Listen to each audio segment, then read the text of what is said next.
buenas noches. Con ustedes la emisión estelar del Noticiero Nacional de Televisión. Buenas noches, gracias por su compañía. De inmediato los titulares.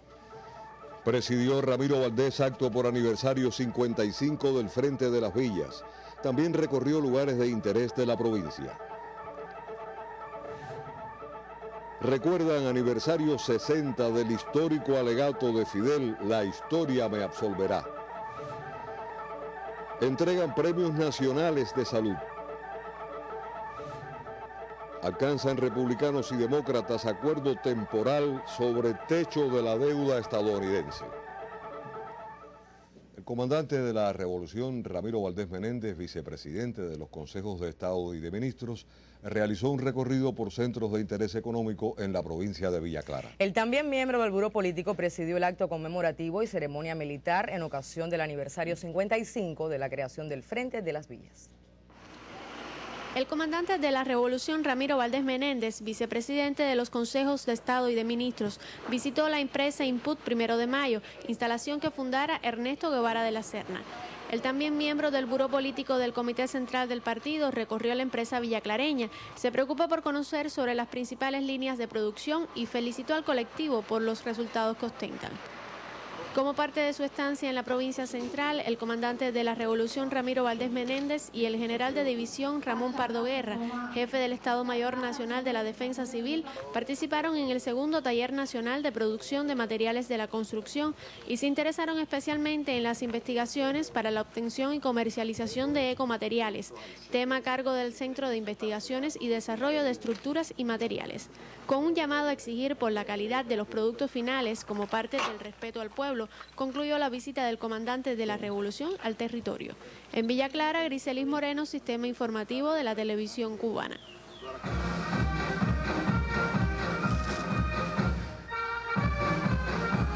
Así inició el homenaje a los combatientes del Frente de las Villas desde el complejo escultórico memorial que lleva el nombre del guerrillero heroico.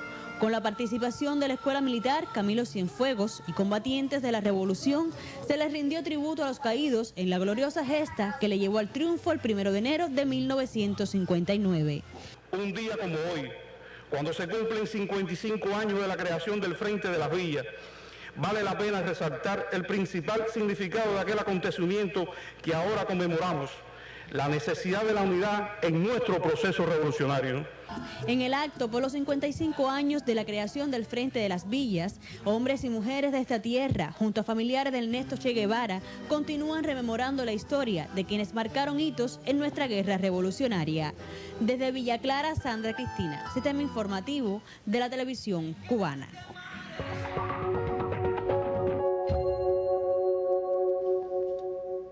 Y el Senado de Estados Unidos llegó este miércoles a un acuerdo para elevar el techo de la deuda y poner fin al cierre parcial de la administración federal, según informaron hoy fuentes legislativas. El presidente de Estados Unidos, Barack Obama, celebró el pacto entre demócratas y republicanos y pidió su aprobación lo más pronto posible. Los líderes de la mayoría demócrata en el Senado, Harry Reid, y de la minoría republicana, Mitch McConnell, estuvieron al frente de las negociaciones.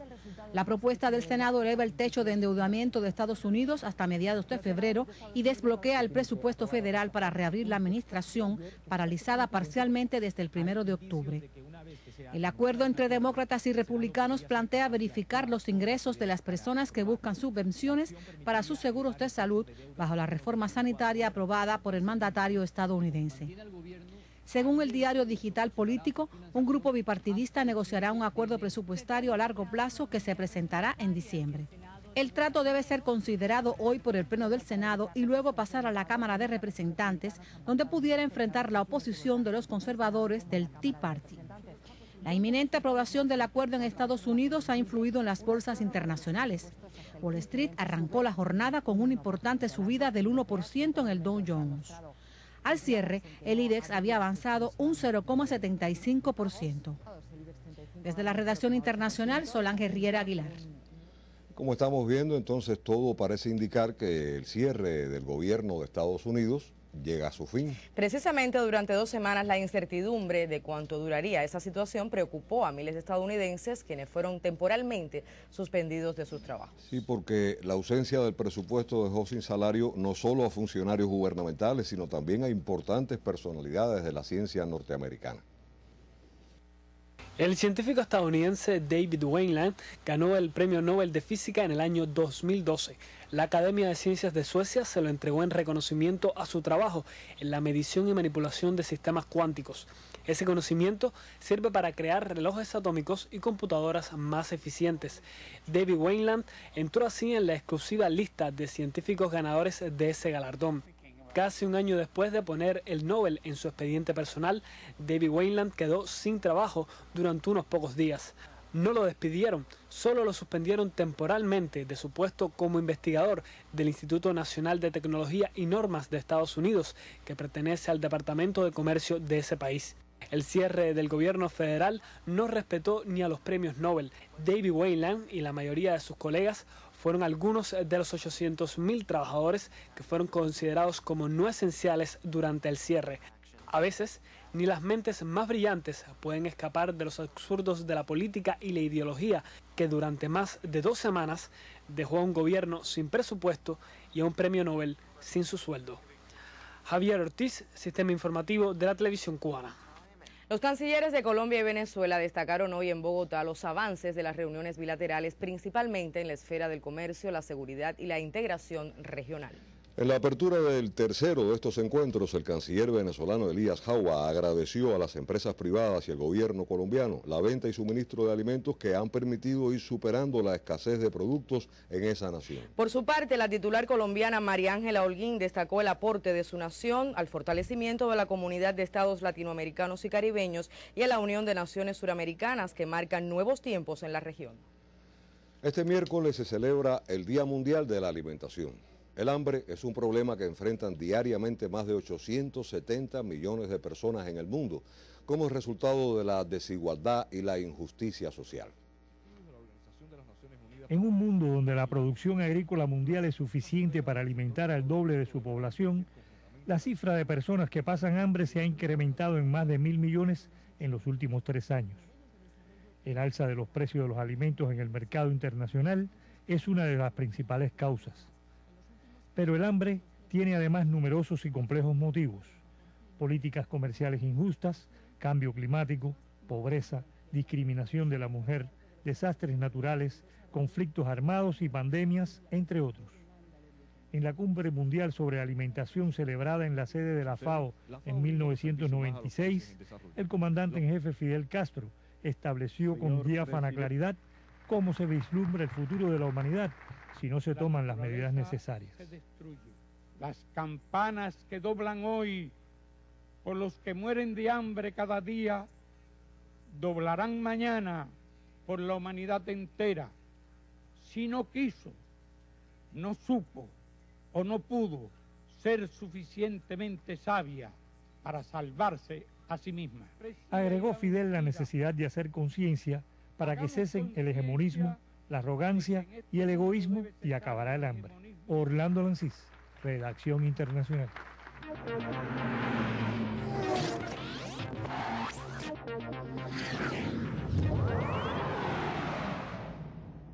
Saludos amigos del deporte. El cubano Arisnoides Despaine aportó el segundo éxito consecutivo de nuestros púgiles en el Campeonato Mundial de Boxeo de Almaty, Kazajstán, al superar hoy al uzbeko Urchibek Normatov en la tercera fecha. El santiaguero logró el importante triunfo 2-1. Las 3 votaciones fueron de 29-28, 2 para el cubano en los asaltos 1 y 3 y 1 para el uzbeko en el del intermedio. Este jueves también habrá un representante de la mayor isla del Caribe. Se trata del mediano Ramón Luis, quien también debutará con el esloveno Alias Benko como rival. También hoy se conocieron los rivales de Giovanni Beitia y Julio César Lacruz, los que pelearán el fin de semana. Beitia tendrá en la esquina opuesta al filipino Mar Barriga y Julio César al alemán Sergei Mitchell. Los carteles de semifinales y finales estarán en vivo por Tele Rebelde el viernes 25 y el sábado 26. Y en nuestra emisión continuamos ofreciéndoles los equipos para la venidera Serie Nacional de Béisbol. Hoy corresponde a Holguín. El colega Vladimir Marrero nos detalla. Los internacionales Jordan Manduley y Junior Paumier encabezan el equipo de Holguín, que cuenta con 4 novatos y un promedio de edad de 25 años. Tanto Manduley como Paumier serán piezas claves en las aspiraciones de los cachorros de escalar peldaños. En la nómina nororiental destacan además el receptor Franklin Avalle, los infielders Leris Aguilera, Jason Pacheco y José Antonio Castañeda. Entre los guardabosques sobresalen Michael Cáceres junto a los experimentados Joanis Quintana y Oscar del Rosario, únicos peloteros en activo de aquel equipo campeón en 2002. Serán 14 los lanzadores del equipo, el cual tienen el relevista Pablo Millán Fernández a su principal figura, pero otros como Carlos González, Yaisel Sierra, Carlos Santiesteban, Yusmel Velázquez, Luis Ángel Gómez, Michael Sainz y Ernesto Hernández también ya han demostrado credenciales en campañas nacionales. Los holguineros, ubicados en el 10º lugar en la Serie 52, estarán otra vez dirigidos por Hiroshi Bartutis, el cual será respaldado por Leonardo París y Francisco Valle como auxiliares, así como por Héctor Salomón como entrenador de bateo, por Elvis Ávila y Oscar Gil en el departamento de los monticulistas. Así nos despedimos. Deportes, emisión estelar. Gracias, Marcial. Nosotros ahora continuamos con otras informaciones del ámbito nacional. El Ministerio de Salud Pública entregó los premios anuales de investigación y dio a conocer los correspondientes al mérito científico por la obra de la vida. El acto de reconocimiento estuvo presidido por el doctor Roberto Morales Ojeda, miembro del Comité Central del Partido y ministro del sector. Antes de comenzar esta cobertura de prensa, el doctor Jorge Fraga desconocía por qué nuestro interés de realizar un reportaje en su laboratorio del Instituto Pedro Curie. Más tarde conocería que su investigación sobre la incidencia del virus tricomona mereció el gran premio en esa categoría. A esa alegría el doctor Fraga suma la de que en América Latina jamás se ha realizado un estudio similar. Los aportes que realizamos fue la asociación entre la presencia de ese virus con la virulencia o con la severidad de las manifestaciones clínicas que tienen las pacientes. Dos profesionales cubanos, uno estrechamente vinculado con la atención primaria de salud y la otra al estudio de la microbiología, fueron reconocidos por la obra de toda la vida. La doctora en ciencias Alina Job Hernández, hoy vicedirectora de microbiología del IPK y un hombre responsable en buena parte de los resultados de Cuba en el tratamiento de enfermedades de la sangre. En nuestra vida tuvimos la oportunidad, juntamente con nuestros compañeros como el profesor de la Torre y otros grupos de investigadores, de organizar el Instituto de Hematología de Cuba. Jóvenes profesionales fueron reconocidos también en este evento que, para que se tenga una idea, logró agrupar más de medio centenar de investigaciones. Lo que trata es la susceptibilidad genética que hay en la población en general, que la predispone a padecer enfermedades neurodegenerativas, como por ejemplo la enfermedad de Parkinson, la ataxia SCA2, la esclerosis lateral amiotrófica, así como otras enfermedades neurodegenerativas que en Cuba, en el caso específico de la SCA2, alcanza la mayor frecuencia a nivel internacional. Premios que no solo reconocen la profesionalidad y la dedicación de estos hombres y mujeres, también son un buen ejemplo de la voluntad de Cuba por brindar más y mejor salud. Lázaro Manuel Alonso, Sistema Informativo de la Televisión Cubana.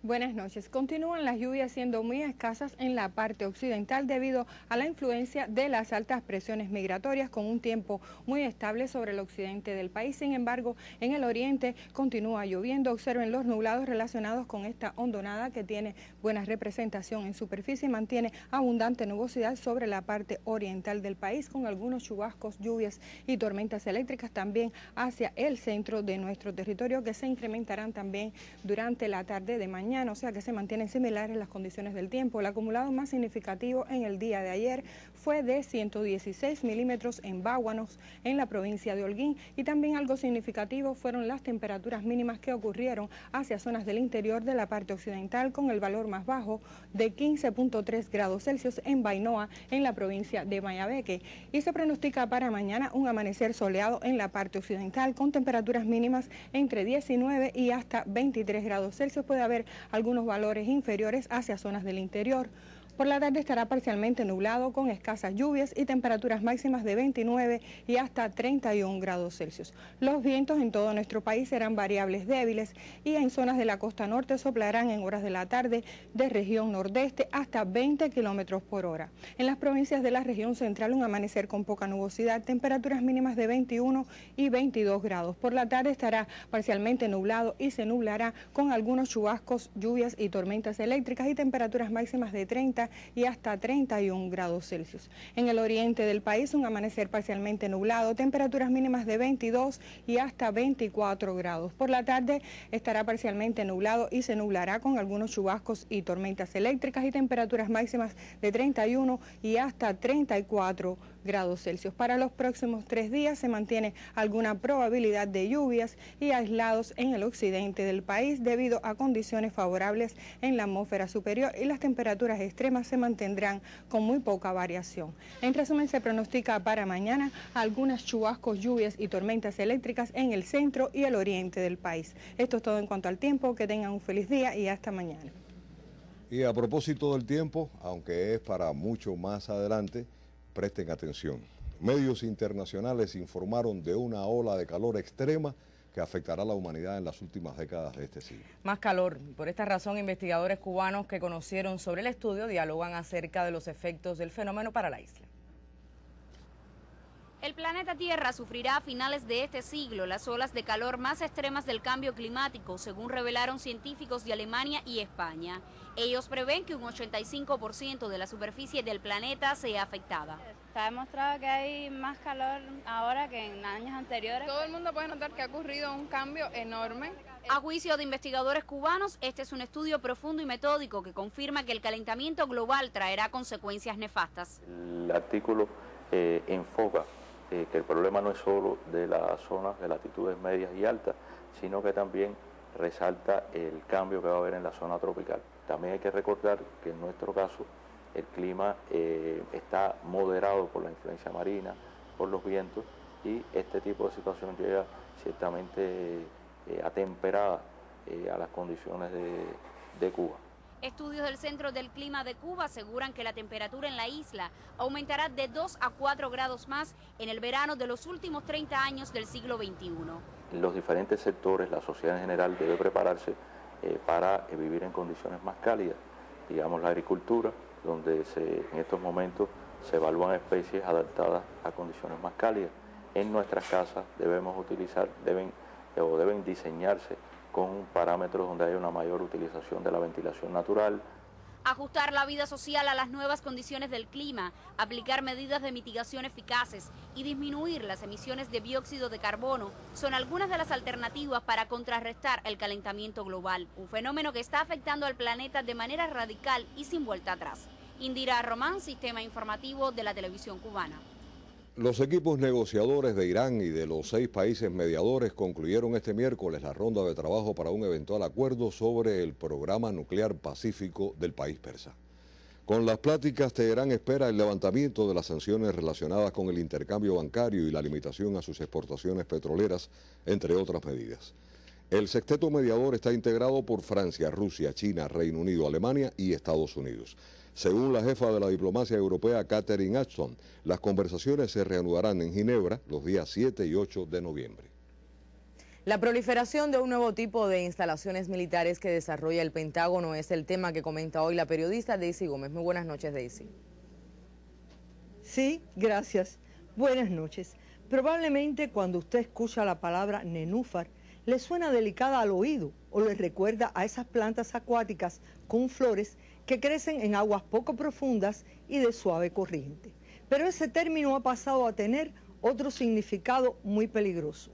El Pentágono ha denominado así a pequeñas instalaciones militares secretas e inaccesibles con una cantidad restringida de soldados, comodidades limitadas, armamento y suministro previamente asegurados. Dada su conformación, estas pueden implantarse en terrenos desérticos, pantanosos, costeros, selváticos o cerca de zonas pobladas. En lo que se asemeja a un ejercicio de camuflaje, las enormes bases surgidas con la Guerra Fría van disminuyendo en número, pero a la vez se multiplican en otras más chicas y operativas. Los avances tecnológicos hacen cada vez menos imprescindibles las largas pistas de aterrizaje o los amplios puertos para anclar y abastecer navíos de considerable porte. Esas instalaciones son más llamativas y provocan mayor rechazo dentro de la población que las rodea y sufre los daños ambientales que provocan y los desmanes de las tropas acantonadas en ellas. Esas inocultables infraestructuras de kilómetros de extensión van quedando como centros madres en los sitios que Estados Unidos considere imprescindible para mantener en el exterior. Los nenúfares militares tienen la ventaja de pasar inadvertidos con más facilidad y se multiplican por todos los continentes, en muchos casos pretextando la lucha contra el narcotráfico y el terrorismo. Por estas características es difícil saber su número aproximado, porque incluso la prensa casi no se ha referido a ellos, ni el Congreso ha ejercido control significativo sobre su proliferación casi secreta. Pero algunos expertos consideran que su cifra se acerca ya al centenar. Estados Unidos quiere puestos avanzados, independientes y ubicados estratégicamente para utilizarlos en intervenciones rápidas y quirúrgicas, así como en operaciones de espionaje y de inteligencia. Los nenúfares son la nueva avanzada terrestre de la pretendida militarización global estadounidense. El próximo mes en nuestro país se efectuará un evento internacional para denunciar esta y otras formas de basificación militar imperial. Gracias por su amable atención.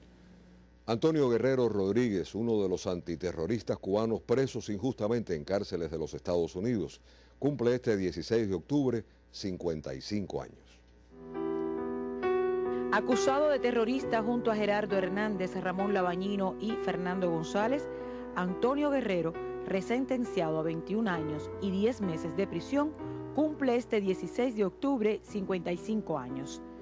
Desde la prisión de Marianna, Florida, donde se encuentra actualmente, escribió el 13 de enero de 2012, día en que llegaba: queridos amigos, ya estoy en la prisión de mi destino, en la que aún está muy latente el paso de paz. Sí, se trata de la prisión de mediana seguridad de Marianna, en la Florida. Antonio Guerrero, junto al resto de los 3 cubanos, ha sido acusado de delitos que no cometió.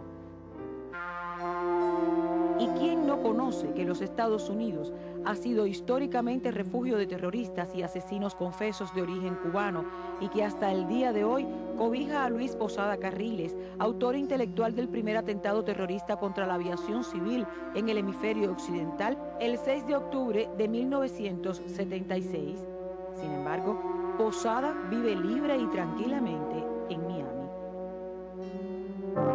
¿Y qué ha hecho Cuba, quien ha sufrido durante décadas las consecuencias de actos terroristas organizados, financiados y ejecutados desde el territorio norteamericano? El gobierno de Cuba, desde el año 2002, propuso al de los Estados Unidos adoptar un acuerdo bilateral para enfrentar el terrorismo, propuesta reiterada en el 2012, pero que todavía no ha recibido respuesta. Por eso, la solidaridad y el apoyo internacional reconocen en Antonio Guerrero y sus compañeros una causa justa y la razón para defender el derecho de estos hombres a su libertad.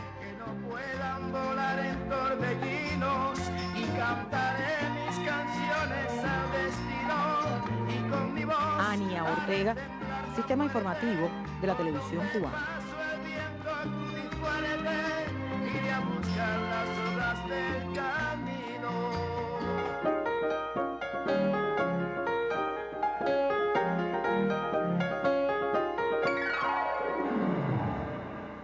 Buenas noches, con ustedes las culturales del Estelar. Desde la Isla de la Juventud nos informa la colega Katia Álvarez que los 5 jóvenes que integran la delegación al segundo congreso de la Asociación Hermanos Saiz sostuvieron un encuentro con dirigentes de la cultura de la región a propósito de las intensas jornadas de debate que se avecinan, y ahí expusieron todas las inquietudes que discutirán en el encuentro. Por su parte, desde Santi Espíritus nos reporta Indira González que los 7 delegados espirituanos, antes de partir a dicho congreso, centraron el debate con las autoridades de la provincia en el estado de la economía y en cómo ésta se refleja en la cultura, así como en los desafíos de las instituciones culturales comunitarias. Sin dudas, la vanguardia artística se prepara en cada localidad para el segundo congreso de la Asociación Hermanos Saiz. Y cambiando de tema, nos trasladamos a la capital, donde se entregó la Gitana Tropical. En ocasión de la Jornada de la Cultura Cubana, alrededor de 40 exponentes de nuestras manifestaciones artísticas recibieron la distinción Gitana Tropical, reproducción del retrato emblemático de las artes plásticas de nuestra nación. La obra es de la autoría de Víctor Manuel y se conserva en el Museo Nacional de Bellas Artes, entidad que en este 2013 celebra el centenario de su fundación y en la ocasión sirvió de sede de la ceremonia. Artistas de diferentes tendencias y estilos congratularon a los condecorados con un amplio repertorio de nuestra música. En el escenario del Museo Nacional de Bellas Artes se interpretaron composiciones que formaron un abanico sonoro que transitó desde la bella cubana de Huay hasta lo más contemporáneo del maestro José Luis Cortés. Virgilio de Agurfé, Sistema Informativo de la Televisión Cubana. Y terminamos informando que la cinta cubana Estar en alguna parte de Gerardo Chijona triunfó en la 16ª edición del Festival de Cine de Los Ángeles al llevarse los galardones a la mejor película y al mejor guión. El largometraje cuenta con un elenco todos estrellas, entre los que se incluyen Reinaldo Miravalles, Enrique Molina, Daisy Granados, Eslinda Núñez, Alicia Bustamante, Verónica Lin, Paula Lee, Luis Alberto García, Laura de la Uz, entre otros. Felicitaciones para todo el equipo del filme. Y con esta información terminan las culturales de hoy. Soy Dianic Flores y les reitero las buenas noches.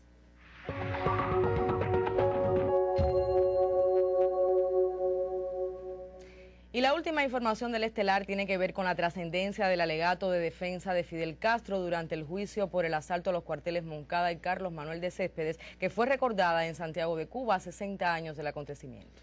La historia me absolverá, como se conocerían aquellas palabras de Fidel, contribuirían a vincular el pueblo a la revolución. En esta salita de enfermería del antiguo Hospital Civil Saturnino Lora, el joven abogado Fidel Castro pronunció su alegato de defensa el 16 de octubre de 1953 y de acusado se convirtió en acusador. La historicidad y dignidad desbordante de la historia me absolverá convoca 60 años después a honrar la fecha, ocasión en que tomaron posesión de los cargos de fiscal y juez profesional jóvenes egresados de la carrera de Derecho de Granma, Guantánamo y Santiago de Cuba, que junto a otros nuevos abogados, notarios y consultores se integraron a la Unión de Juristas de Cuba. La historia me absolverá, además de todo, para nosotros, de todo lo que significó políticamente y que fue luego el motor cuando fue reconstruida por él en Isla de Pino, el motor para que todo el mundo conociera las cosas y para imbricar más a todo el pueblo en la revolución, etcétera, etcétera. Eso que es fundamental para nosotros, tiene además la gran importancia de ser una pieza jurídica de primer nivel. El programa del Moncada sirvió de motivación a la gala Palabras del Corazón, que en el Complejo Cultural Heredia conmemoró los 60 años de la fecha. Agrupaciones danzarias y musicales se inspiraron en los problemas denunciados por Fidel en su alegato para dibujar el escenario de injusticia existente en Cuba en el año del centenario del apóstol. Aquí también estuvo el homenaje a la Fiscalía y al Tribunal Militar de Santiago, órganos judiciales de las FARC que en sus 30 años recibieron la distinción 60 aniversario, la historia me absolverá y el reconocimiento de la Fiscalía General de la República. Caridad Franco y Dairon Chan, Sistema Informativo de la Televisión Cubana. Y fueron titulares en la emisión estelar el acto por el aniversario 55 del Frente de las Villas y el recorrido de Ramiro Valdés por la provincia. Las actividades por el aniversario 60 del histórico alegato de Fidel, la historia me absolverá. La entrega de los premios nacionales de salud. Y el acuerdo temporal sobre el techo de la deuda estadounidense que alcanzaron republicanos y demócratas.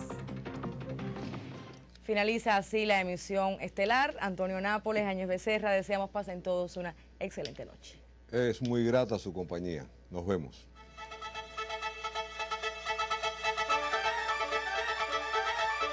Thank you.